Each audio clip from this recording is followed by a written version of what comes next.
নমস্কার বন্ধুরা, মিটমিরা চ্যানেলে আপনাদের সকলকে জানাই স্বাগতম। আশা করি আপনারা সকলে ভালো আছেন। তো আসুন, আজকে আপনাদের জন্য নিয়ে এসেছি নতুন একটি রেসিপি।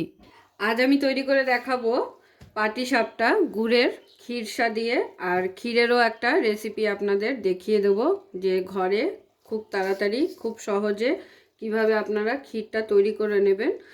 তো চলুন শুরু করছি। প্রথমে আমি ব্যাটারটা তৈরি করে নেবো পাটিসাপটার। তো আমি এরকম একটা মেজারিং কাপ নিয়েছি। এই মেজারিং কাপে মেপে এবার আমি চালের গুঁড়ো, ময়দা, সুজি সমস্ত কিছু কিন্তু নিয়ে নেব। তো 4 কাপ আমি এখানে চালের গুঁড়ো নিয়েছি। এবারে নিয়ে নেব ময়দাটা। আর চালের গুঁড়োটা যা নিয়েছি তার হাফ কিন্তু ময়দা নিতে হবে। 4 কাপ মানে আমার এখানে প্রায় 1 কেজির মতো আমি এখানে আতপ চালের গুঁড়ো নিয়েছি। বাজারে যে কেনা গুঁড়োটা পাওয়া যায়, আমি কিন্তু সেটা দিয়ে আজকে পিঠেটা তৈরি করব। আর ময়দা নিয়ে নেব 2 কাপ।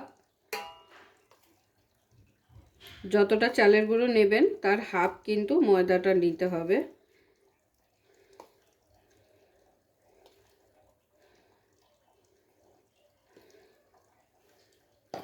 তো ময়দা দিয়ে দিলাম 2 কাপ। এবার এর হাফ দিয়ে দেবো সুজি। সুজি কিন্তু এখানে 1 কাপ দেবো, এর বেশি দেব না। সুজিটা দেওয়ার কারণ হলো পিঠেগুলো একটু মচমচে হবে, তো সেই কারণেই সুজিটা দেওয়া। প্রথমে ব্যাটারটা রেডি করে নিচ্ছি, এরপরে চলে যাব। যেহেতু সুজি দিচ্ছি তো সেই কারণেই ব্যাটারটা আগে রেডি করছি। কারণ সুজি যেহেতু ফোলে, তো ব্যাটারটা রেডি করে রাখলে যতক্ষণে ক্ষীরটা তৈরি করব ততক্ষণে কিন্তু সুজিটা খুব ভালোভাবে ফুলে যাবে। এবারে শুকনো উপকরণগুলোকে একবার খুব ভালো করে মিশিয়ে নিচ্ছি।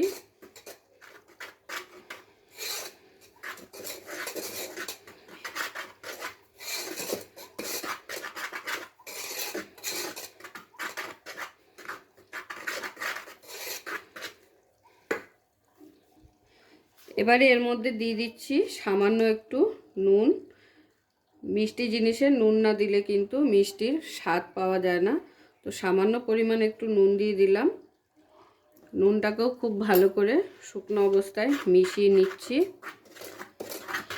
আর মিষ্টি বলতে আমি কিন্তু এখানে আগেই বলেছি আজকে আমি গুড়ের পাটিসাপটা করব। তো সেই কারণে আমি এখানে নলেন গুড় নিয়ে নিয়েছি। গুড়টা দিয়ে দিচ্ছি।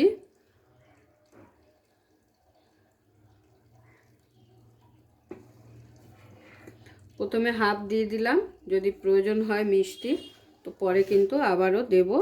আর এই গোলাটা গুলবো কিন্তু আজকে আমি দুধ দিয়ে সম্পূর্ণ।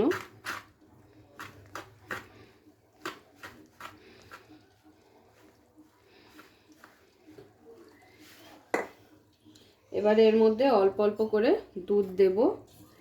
একবারে কিন্তু দুধটা ঢেলে দিলে হবে না, অল্প অল্প করে দিতে হবে।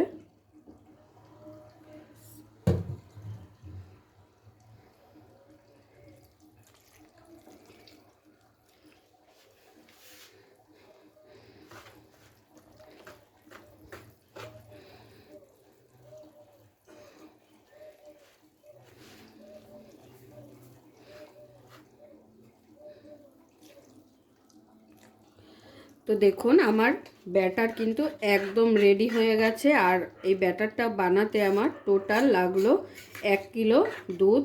আর ব্যাটারের থিকনেসটা কিন্তু ঠিক এরকম থাকবে। তো আমি একবার আপনাদের চামচ দিয়ে দেখিয়ে দিই ব্যাটারটা।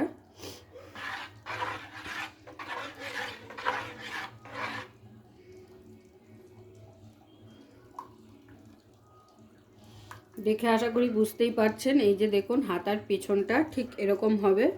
খুব বেশি মোটাও না, খুব বেশি পাতলাও না। এইভাবে ব্যাটারটা কিন্তু রেডি করে নিতে হবে, না হলে কিন্তু আপনাদের পিঠে ভালো করে উঠবে না। তো চলুন এবার ক্ষীরটা বানিয়ে নেব। ততক্ষণ এটাকে ঢাকা চাপা দিয়ে রেখে দেবো। যেহেতু এর মধ্যে সুজি রয়েছে তো সেই জন্য কিছুক্ষণ এটাকে রেস্টে রাখবো সুজিটাকে ফোলার জন্য। তো ক্ষীরটা বানানোর জন্য আমি এখানে একটা কড়াই বসিয়ে দিয়েছি। গ্যাসটা ধরিয়ে দেব আর দিয়ে দেব 1 লিটার দুধ। তো আমি এখানে 1 লিটার দুধ কড়াইতে দিয়ে দিচ্ছি। এটা কিন্তু প্যাকেটের দুধ, আপনারা চাইলে গরুর দুধ দিয়েও করে নিতে পারেন।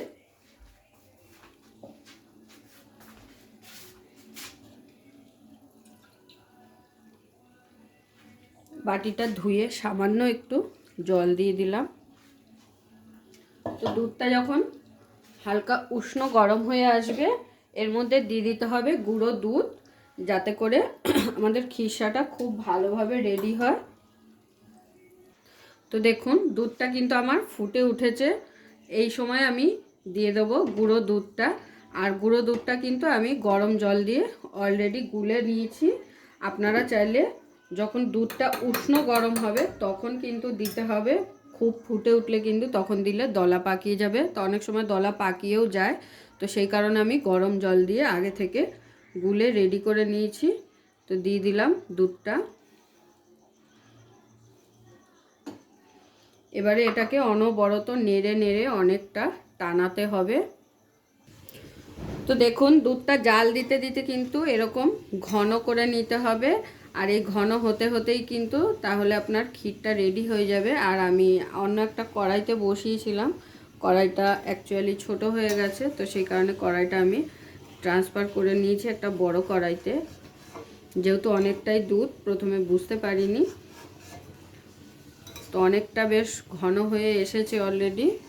আরও ঘন করতে হবে। ঘন হতে হতে যখন একটা আঠা আঠা ভাব হয়ে যাবে তখন কিন্তু আপনাদের ক্ষীরটা রেডি হয়ে যাবে। আর এই ক্ষীরটা তৈরি করতে কিন্তু অনেকটাই সময় লাগে।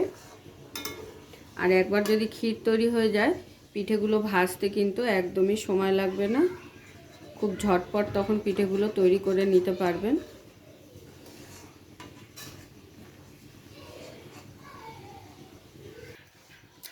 তাহলে দেখুন আমার খিরসা কিন্তু অনেকটাই ঘন হয়ে গেছে, শুকিয়ে গেছে, দেখে আশা করি বুঝতেই পারছেন। আরও একটু টানাতে হবে।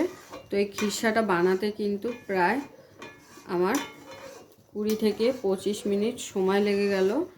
আরও একটু টানাতে হবে, এখনও কিন্তু কমপ্লিট হয়নি। এবারে আমি এখানে এই খিরসার মধ্যে মিশিয়ে দেব মিষ্টি। তো দিয়ে দিচ্ছি নলেন গুড়,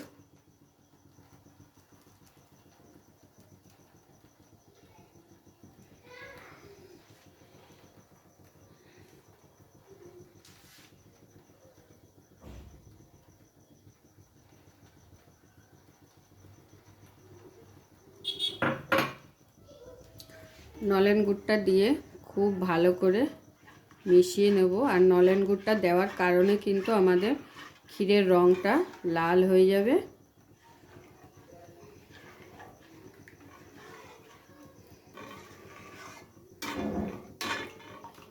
এবারে নাড়তে নাড়তে একটু ঘন করে নেব। তো দেখুন আমার ক্ষীর কিন্তু একদম রেডি হয়ে এসেছে। আর এটা কিন্তু একটু পাতলাই নাবাতে হবে, কারণ পরে কিন্তু শক্ত হয়ে যাবে। খুব বেশি গাঢ় করে কিন্তু নাবাবো না, হালকা একটু পাতলা পাতলাই রাখবো। গুড়টা দেওয়ার পরে কিন্তু ক্ষীরের কালারটা খুবই সুন্দর একটা কালার এসছে, দেখে আশা করি বুঝতেই পারছেন। তো দেখতেই পেলেন খুব সহজেই কিন্তু ঘরেই বানিয়ে নিতে পারবেন আপনারা ক্ষীর।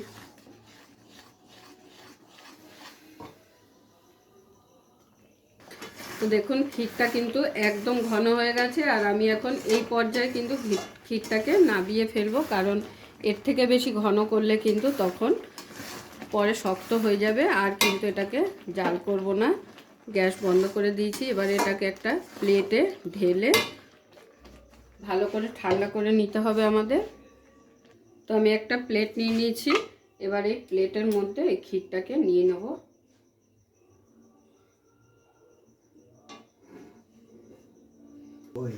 তো দেখুন আমার ক্ষীর কিন্তু তাহলে একদম রেডি হয়ে গেছে। আর ক্ষীরটাকে এখন আমি ঠান্ডা করার জন্য প্লেটে বেড়ে নিয়েছি, কারণ গরম অবস্থায় তো পিঠেটা দেওয়া যাবে না, তো সেই কারণে একটু প্লেটে ছড়িয়ে এরকম রেখে দিলাম। তো এবারে চলুন পিঠেটা রেডি করব, পিঠেটা বানানো শুরু করব। তাহলে চলুন এবারে পিঠেগুলো ভাজা শুরু করে নেব। তো পিঠে ভাজার জন্য আমি এরকম একটা তাওয়া বসিয়ে দিয়েছি ননস্টিকের তাওয়া হলে খুবই ভালো হয়, পিঠেগুলো কিন্তু তাওয়ার গায়ে লেগে যাবে না। এবারে তাওয়ার গায়ে একটু তেল ব্রাশ করে নেব। তো আমি একটা এরকম কলার ডগা কেটে নিয়েছি, কেটে রেডি করে নিয়েছি। আগেকার দিনে কিন্তু এইভাবেই কলার ডগা কেটে এইভাবে তেল ব্রাশ করে নিত। আর যেহেতু আগেকার দিনে কোনো ব্রাশের ব্যবস্থা ছিল না, তো সেই কারণে এইভাবে কলার ডগা দিয়ে কিন্তু এটা করতো।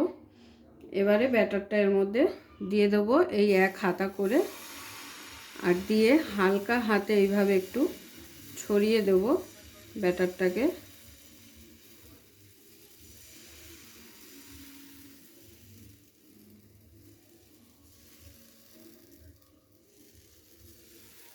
খুব বেশি পাতলা করে দেব না, তাহলে কিন্তু ভেঙে যাওয়ার সম্ভাবনা থাকে। তো এক পিঠটা হয়ে গেছে, আমি একটু উল্টে হালকা সেঁকে নেব আর এক পিঠ। খুব বেশি সেঁকার দরকার নেই, উল্টে দিয়ে একটু হালকা এরকম রেখে তারপর সাথে সাথে কিন্তু উল্টে নিতে হবে। এবারে এর মধ্যে দিয়ে দেবো ক্ষীরের পুর। যে ক্ষীরটা আমি তৈরি করেছিলাম সেটা দিয়ে দিচ্ছি এইভাবে লম্বা একটা শেপ করে নিয়ে। এরপরে পিঠেটাকে এইভাবে ফোল্ড করে নিতে হবে।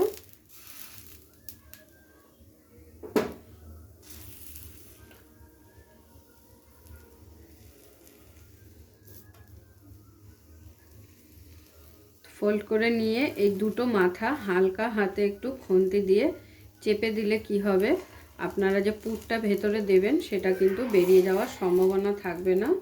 তো আমার পিঠে কিন্তু একদম রেডি। তো একটা পিঠে আমার হয়ে গেল। তো এইভাবে সমস্ত পিঠেগুলো আমি এক এক করে ভেজে নেব।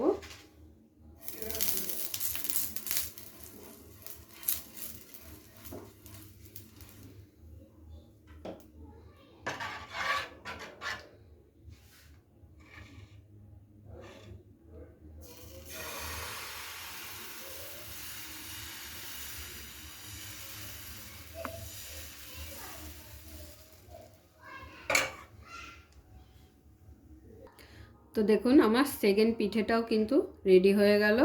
এইভাবে আমি সমস্ত পিঠেগুলো এক এক করে ভেজে নেব। দেখুন আমার পিঠেগুলো এত সুন্দর হয়েছে, দেখতে যেমন অসাধারণ লাগছে, আর আমি একটা কেটে আপনাদের একটু দেখিয়ে দেব।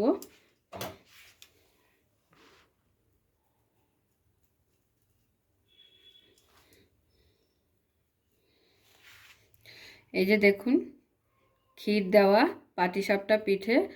তো অবশ্যই আপনাদের আজকের আমার এই ভিডিও ভালো লেগেছে, আর যদি ভালো লেগে থাকে তো প্রতিবারের মতো লাইক কমেন্ট শেয়ার করতে কিন্তু ভুলবেন না।